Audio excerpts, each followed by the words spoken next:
Hi, I'm Nikki, the Obsessive Bookseller. Welcome to my channel. Today we're doing episode 2 of Project YA, or is it 3? I keep losing track. I'm unhauling a ton of books today. Basically, in that last vlog, I was sitting here staring at the collection at like 11:30 at night, and I got sudden inspiration to mess with it. Does that ever happen to you? Do you ever just get like the urge to rearrange something? Anyway, I knew there was a bunch of books in this section that I was never going to get around to reading, but I was just hanging on to for the sake of hanging on to. And to boot, there was a sale at Book Outlet, and I normally don't allow myself to look into the YA stuff because I know I'm not reading them with as much regularity, and I have most of them because I pick them up from sales like that. But I let myself look, and because it's been about 2 years since I've let myself look at the YA section on Book Outlet, there was a ton of stuff on there that I wanted. So while I have this entire bin of books that I pulled off the shelf to make room for the new books, I don't have empty space like I thought I would. I was supposed to have at least like half a section free, but I filled it back up with purchases. Not one of my stronger moments, I'm here to tell you. Anyway, I'll save the book haul for a future video, but today we're just going to go over the stuff that I just don't think I need to hang on to anymore. A couple of them in there hurt. First off, here's the bin, completely filled with books. I'll go through and show you what's inside. Something about book unhauls makes me inclined to sit on the floor to show you all the titles. I don't know why, but my back doesn't thank me for it, I'll tell you that. The first thing I'm letting go is kind of weird. It's the entire Artemis Fowl series. I got this from the Book Outlet, and I accidentally ordered 2. And they refunded me and let me keep the books. So I don't need 2 copies. I feel really bad hanging on to this, but so I have some friends who have younger kids who might enjoy this. Now, incidentally, my brother and I tried reading this together when we were younger and couldn't get past the first couple chapters. It was really dense and hard to follow. So I'm gonna have to see on my reread if that's something that was just a time thing, like just bad circumstances, or if it really is that hard to get into. We'll see. Serafina by Rachel Hartman. This is a dragon book, and it has a lot of dragons in it. The concept is so fun. The ideas in it are cool. I hated the execution. This is one of the most boring books I've ever read. It had a ton of dream sequences, which I can't stand. And I finished it thinking, like, I wish someone else had written this book because I think it would have been better. Ouch. I've been hanging on to it because I really do like the idea of the story, and it's a pretty book, but I will never go back and reread it. And every time I look at it, I think I really just don't like that one. This one hurts a little bit. Pawn and Captive by Amy Carter. I don't know why, but I just really love these covers. I think they are so cool. And I love the concept for it. So, a chess-based political scheme for a young adult world. Yeah, that really was just kind of like a peripheral theme. It did not play a huge part in the story. I have not read the second book, but what got me in this one, the whole premise is this girl trying to prove that she's a worthy leader, and it all comes down to this speech. And she never actually gives the speech, you just hear her talking about how she felt about the speech that she gave. And so it was such a huge cop-out, like the whole book based around something that you didn't even get to experience. And it bothered me. So I will never reread this one to continue on with the second one, and I didn't like it. Why am I keeping it on my shelves? Yeah, usually I keep books just as like a bookmark on the shelf, essentially. Like, look what I've read. Look at how many things I've read. But I'm at the point now where I'd rather have the space than proof that I accomplished a thing.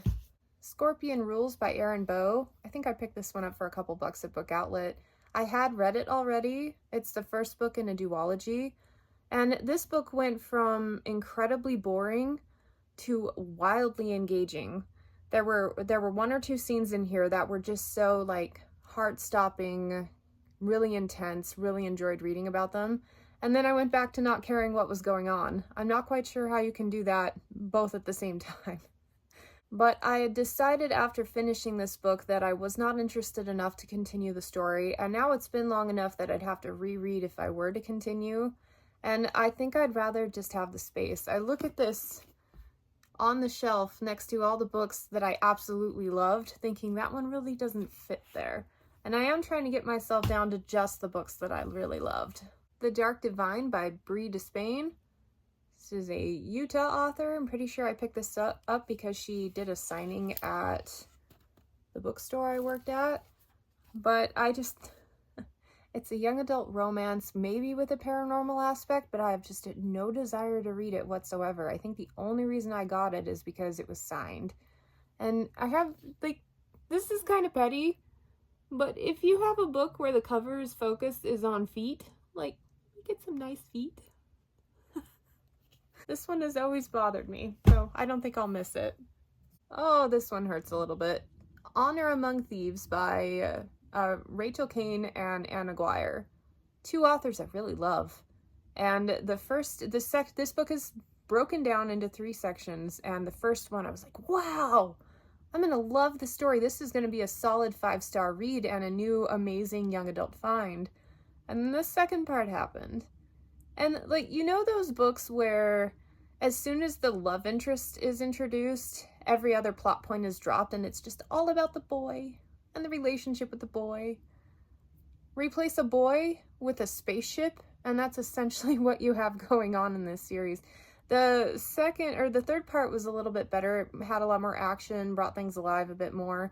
But I finished the book feeling like, I don't care anymore. They took the wind out of my sails, which is interesting because both of these authors independently are very strong for me, and they each bring a different dynamic to the story, so I thought it would be really rich and interesting. But yeah, so I don't think I'm going to continue. It's kind of sad letting this one go because I love both authors, but well, no, I love Anna Guire. I like Rachel Kane. Let's be accurate here. But yeah, that one hurt to let go a bit. A cute little young adult trilogy by Kim Harrison. She's responsible for the Hollow series, which is one of my all-time favorite urban fantasies, so I thought I'd give her young adult stuff a try. It's called Once Dead, Twice Shy. That's the first book. And I binge read these back to back and enjoyed them okay. It was like a solid 3-star read, kind of cute.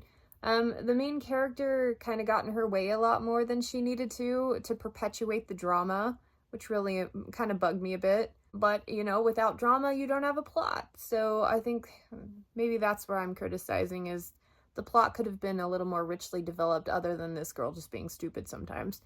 But overall, enjoyed it. Cute. I would call these great summer paranormal reads.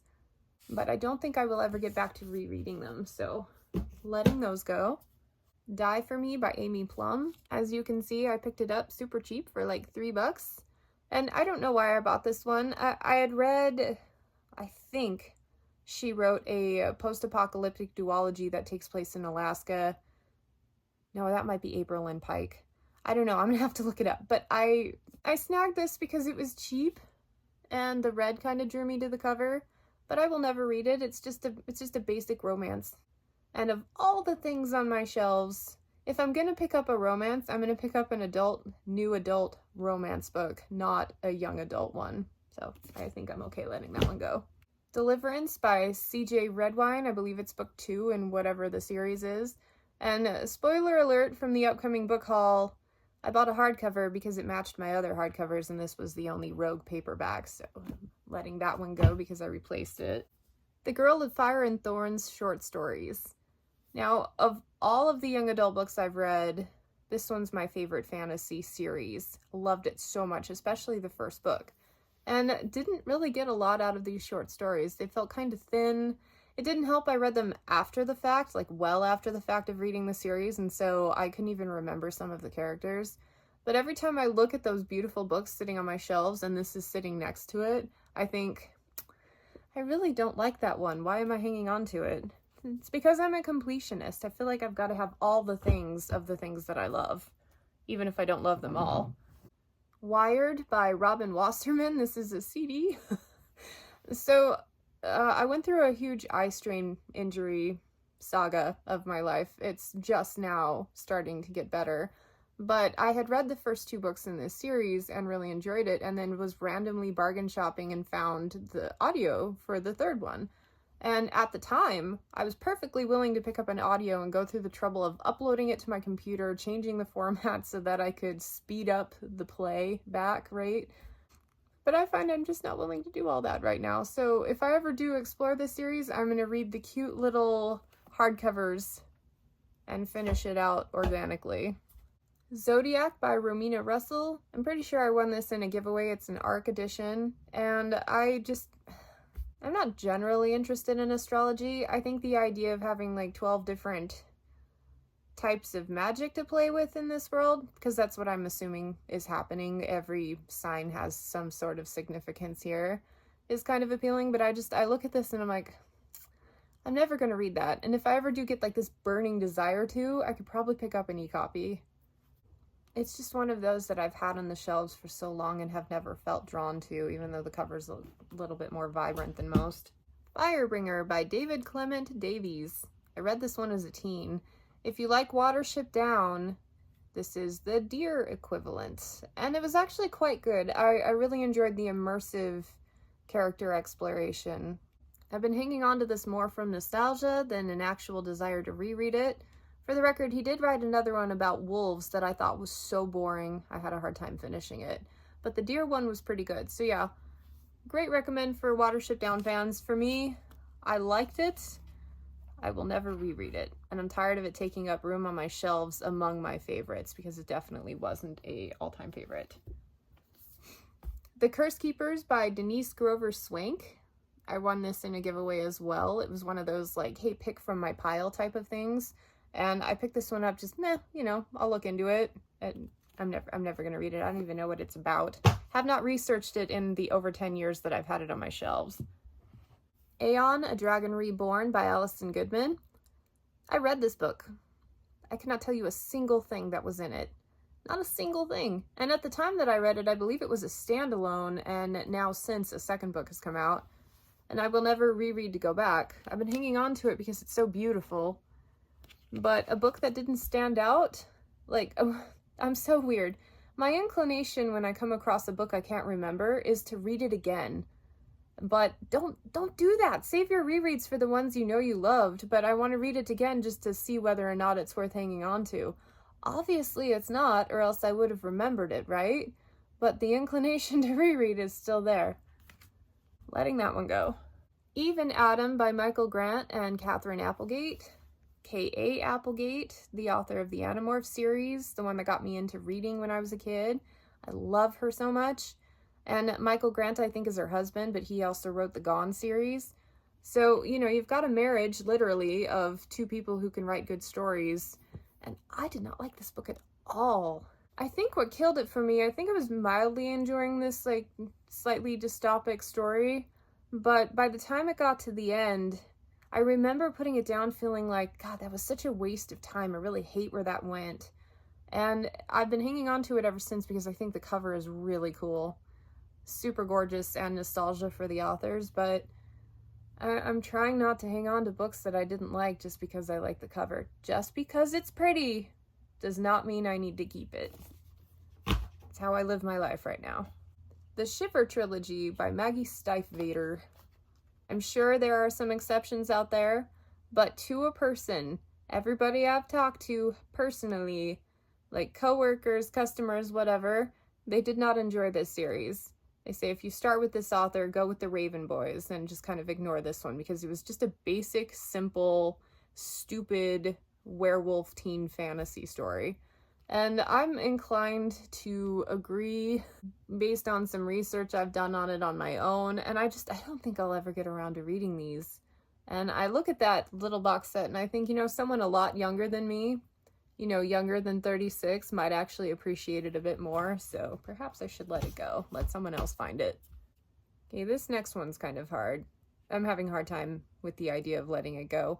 So David Farland wrote Nightingale. He was my writing mentor before he passed away. And he wasn't just my writing mentor. He put on these workshops and had a lot of depth of knowledge, and he taught a lot of writers how to develop their craft and how to get the most out of the stories that they were telling. like such a guru. He happens to be local, and I've known him since I was 16, and he did a reading at my school. And like, I did not enjoy this book. It takes place in my hometown, which is kind of cool. So when he's describing places, you can identify where they are, and that's a neat aspect of it. But I'm going to get a little bit personal with it. So when my grandmother passed away, for the longest time, I held on to every single thing I got from her. Like, oh, I can't use those mixing bowls because they were my grandmother's and I don't want to wreck them. And, just every single little thing had to be treated with the utmost care. But what I have come to realize is that it's not about the quantity of stuff, it's the quality of stuff. And so now I just have one or two things that I really cherish from her. And with Farland, I have the original Rune Lord's paperback that he signed and personalized for me when I was a kid. And I have since built my collection of all of those hardcovers.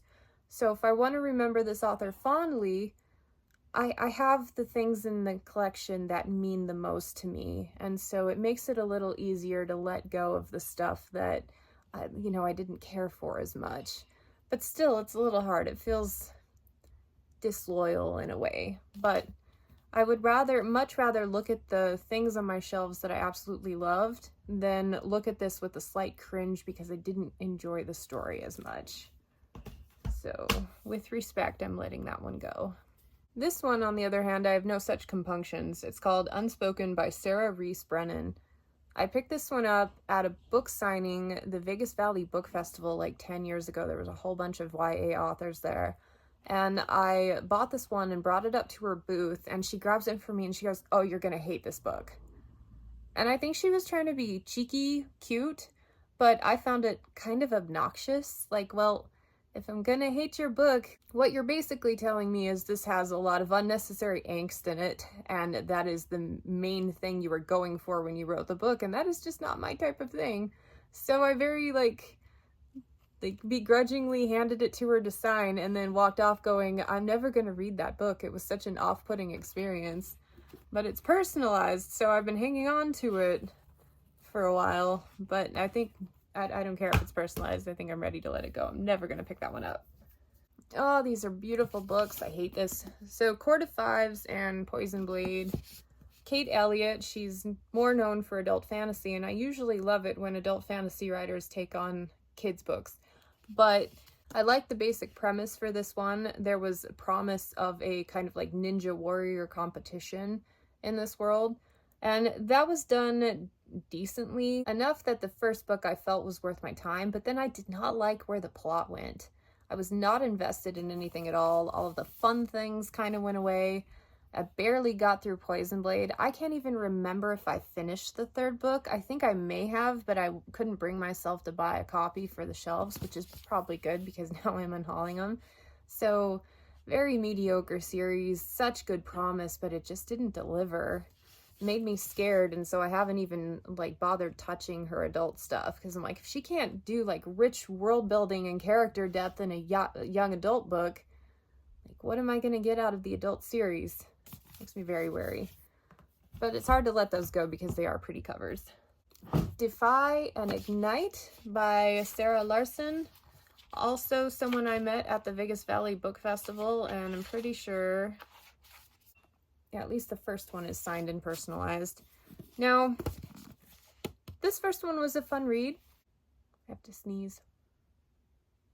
It was a little thin. I really don't remember much about the premise. I remember the setting. I enjoyed the setting. It was kind of like a jungle scene. But by the time I got to the second book, I felt like I was just phoning it in, reading it for the sake of reading it because I love the covers. And I don't think I even bothered with the third one. And the story isn't rich enough. Perhaps if I were a younger reader, it might be sparking my enjoyment more, but I will never go back to reread to continue. And yeah, tired of having books on the shelves that don't mean anything to me. So willing to let those go as well. Okay, Snakeroot and Rise. This is part of the Nightshade series by Andrea Kremer. I really loved the first Nightshade book. It's an initial trilogy, and then these are two spin-off novels. And then I had a really hard time with books 2 and 3. I don't know what it was about it. I just wasn't invested. It was like on paper, it was a fun story, and I think I should have liked it more. But I struggled getting through that trilogy. Do I really think I'm going to take the time to read these, even though I think, like, from a heftiness standpoint, these are awesome hardcovers? But no, I don't. No, I don't think I will ever get around to reading these, and so why am I filling my collection with them? If I were smart, what I would do is get rid of everything but just that first book, but that hurts a little bit too much. Spin-offs okay, but oh, and in general, I have a hard time with spin-offs that deal with a different character because I'm usually not that invested, for YA anyway. So the fact that it follows a completely different set of characters makes me think I'm even less inclined to read them because it's like starting over. Legend by Marie Lu. I picked up a hardcover box set for this series. I love owning the physical copies. Inside the books, whatever alternate color other than gray on the cover, she's got like gold text for this one. There's blue text in the second one and then red text in the third one. And it just kind of helps distinguish the different POVs. I think it is so cool. But I love this matte finish for the paperbacks, but the hardcovers are glossy. And so I had this really big debate with myself. Do I keep the matte finish that I like, or do I keep the hardcovers? And I can't justify keeping the paperback over the hardcovers, but yep, replace that one. And then last but not least, Pokemon editions. Lots and lots of Pokemon editions. Okay.